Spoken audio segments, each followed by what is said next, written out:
السلام علیکم۔ اگر کوئی یہ کہے جالی یا اس طرح نعرہ لگائے جالی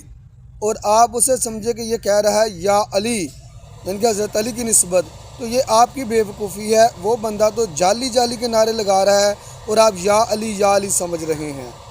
کچھ سال پہلے ہمارے علاقوں میں ڈبہ پیک کیمیکل ملا کرتا تھا، اس کے اوپر لکھا ہوتا تھا یہ ٹی وائٹنر ہے، یہ چائے کے لیے بنایا گیا ہے، بچوں سے دور رکھیں، اور سیدھا سیدھا اس کا مطلب یہ تھا کہ یہ دودھ نہیں ہے۔ لیکن پھر بھی لوگ جب دکان پہ جاتے تھے تو دکاندار کو یہ کہتے تھے کہ بھائی فلاں دودھ دے دیں، ڈبے والا دودھ دے دیں، حالانکہ دکاندار کو بھی پتہ تھا کہ یہ دودھ نہیں ہے، خریدنے والوں کو بھی پتہ تھا کہ یہ دودھ نہیں ہے، اور کمپنی جس نے بنایا ہے اوپر اس نے لکھا بھی ہے کہ یہ دودھ نہیں ہے،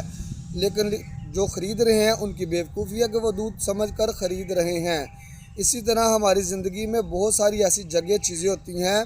کہ کہنے والے تو بالکل اپنی جگہ پہ صحیح کہہ رہے ہوتے ہیں کہ یہ چیز 2 نمبر ہے، لیکن خریدنے والے اپنے لالچ میں یا اپنی بیوقوفی میں اس کو حقیقت سمجھ کے خرید رہے ہوتے ہیں۔ تو یہ جو تمہید باندھی گئی ہے وہ اس لیے باندھی گئی ہے کہ آپ کو ایک چیز کی وضاحت کروا دوں، بتا دوں کہ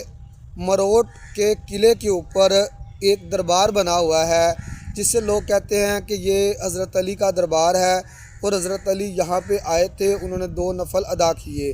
جب ہمیں پتہ ہے کسی بھی اسلامی کتاب میں اس طرح کا کوئی حوالہ نہیں ملتا، اور یہاں کی لوکل چولستانی کتابوں میں بھی حوالہ نہیں ملتا،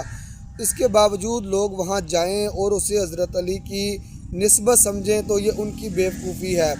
یہاں تک کہ وہاں پہ لوگ نعرہ یہ لگا رہے ہوتے ہیں جالی، مطلب کہ یہ جعلی ہے، لیکن اس کے باوجود لوگ نہیں سمجھ رہے ہوتے، وہ یہ سمجھتے ہیں کہ شاید یہ نعرہ لگ رہا ہے یا علی، جب کتابوں میں نہیں ہے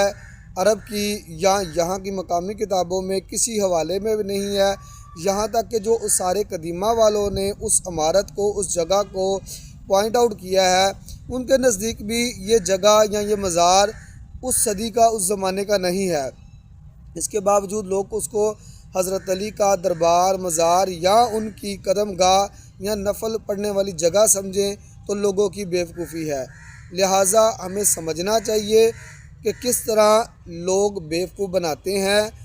یہ وہ خود ساختہ بنایا گیا دربار ہے جہاں کہا جاتا ہے کہ حضرت علی نے 2 رکعت نفل ادا کیے۔ یہ آپ دیکھ سکتے ہیں، اس کا جو سٹرکچر ہے وہ بھی بالکل جدید اور نیا ہے۔ اس کی جو آپ آرکیالوجیکل یا سائنٹیفک ریسرچ کروائیں گے تو اس زمین، اس عمارت کا جو خاکہ ہے وہ آپ کو کلیئر بتا دے گا کہ یہ ابھی جدید دور کا ہے۔ اچھا، یہ تو چیزیں ہو گئیں، لیکن حیرت والی بات ہے کہ اس کے باوجود لوگ اس دربار کو مانتے ہیں، جانتے ہوئے کہ یہ سب چیزیں خود ساختہ ہیں، فیک ہیں، جھوٹی ہیں، لیکن پھر بھی لوگ اپنے طور پر جہالت کے اندر پھنسے ہوئے ہیں۔